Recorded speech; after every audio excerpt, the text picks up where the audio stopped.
Plastic accounts for 95% of floating litter in the Mediterranean Sea and more than 50% on the seabed. The United Nations Environment Programme says 730 tonnes of plastic end up in the Mediterranean every day.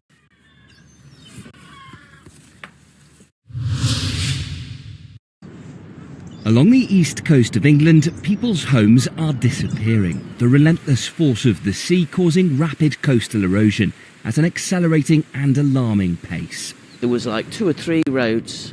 You'd have to go up and down the dunes 2 or 3 times to actually get to the sea from here. And there's that amount that's gone. And now we're just a few metres away. Yeah. An increase in storm surges, intensified by increasingly erratic weather patterns, are devastating the sandy cliffs along this coastal stretch. Metres of land recently plunged over the edge, the local council now poised to dismantle the newly abandoned homes closest to the cliffside of this sea-battered village. This is somebody's driveway, and until very recently it led to a road that connected to homes along this beachfront.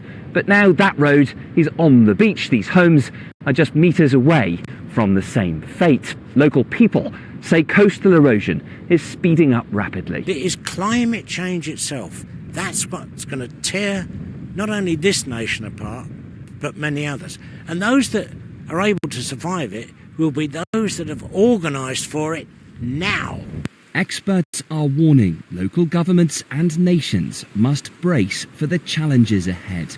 Over time, those storms will be more extreme, in line with the changes that we expect with climate change. So we need to be prepared for that, and we need to understand how to prepare communities in the long run to be able to be resilient and withstand those kind of events. Coastal communities across Europe face an uncertain future as climate change speeds up erosion. Luke Hanrahan, Euronews, Norfolk.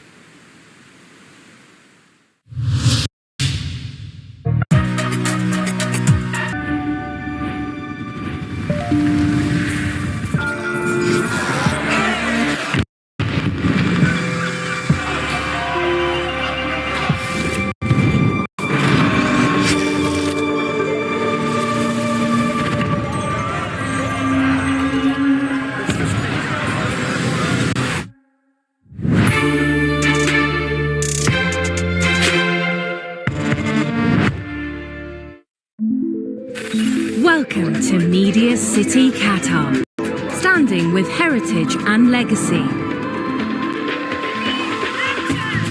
harnessing its power to improve lives and inspire future generations. We're a collaborative centre for talent, innovation and achievement.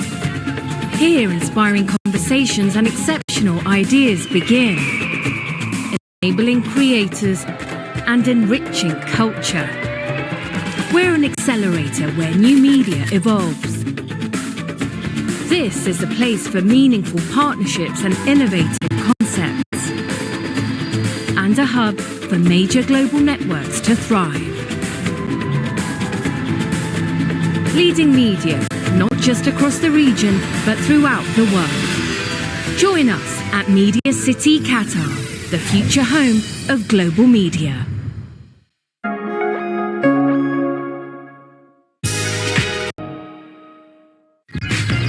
Know it best, taking in the buzz of the city, absorbing the tranquility of nature, uncovering a rich arts and cultural scene, and tasting gastronomic delights.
The Russian Defense Ministry has reported it shot down at least 32 Ukrainian drones over occupied Crimea. All roads lead to Rome. Italian Prime Minister Giorgia Meloni closes her party's political festival with praise from Spain's Vox Party. An Al Jazeera cameraman has been killed during an Israeli strike on a school sheltering displaced people in Gaza.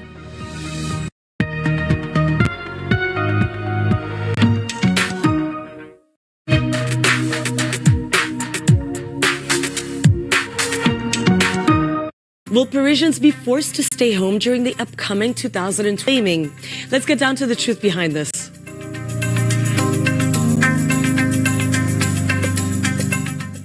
Multiple media outlets and social media accounts have been claiming the prefect of the Paris region is considering implementing a lockdown for residents during the Summer Games in 2024. Why? Well, according to these posts, the region's public transport system may not be ready to welcome so many visitors at once. Therefore, it's claimed the prefect will force the city's residents to stay home during peak hours from the 26th of July until the 11th of August.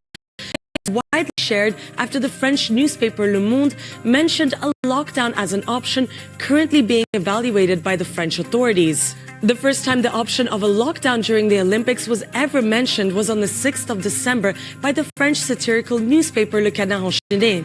In the revealed of Margum sent a letter to the Minister for Transport, Kibun. The letter says in certain areas of the city, public transport only the rest of the population were told not to use the same routes. The author of the article then concluded with a joke asking whether this is the start of an Olympic lockdown. The joke was picked up by multiple news outlets, including Le Monde, who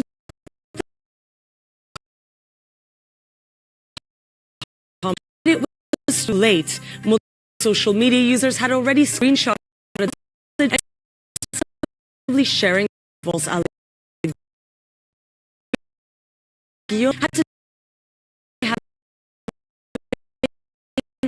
In his letter addressed to the Minister for Transport. But concerns are indeed increasing about whether Paris's transportation system will ever be ready. Several metro and inner city lines are often saturated at peak times, and there are significant staff shortages. During a normal summer period, Paris's public transport system welcomes between 8 and 9 million people daily. But during the Olympic Games, there are expected to be up to 1.5 million extra visitors. However, the committee in charge of public transport in the Paris region has stressed there will be enough transportation options ready in time for the Summer Games. For more fact checks and investigations, check out our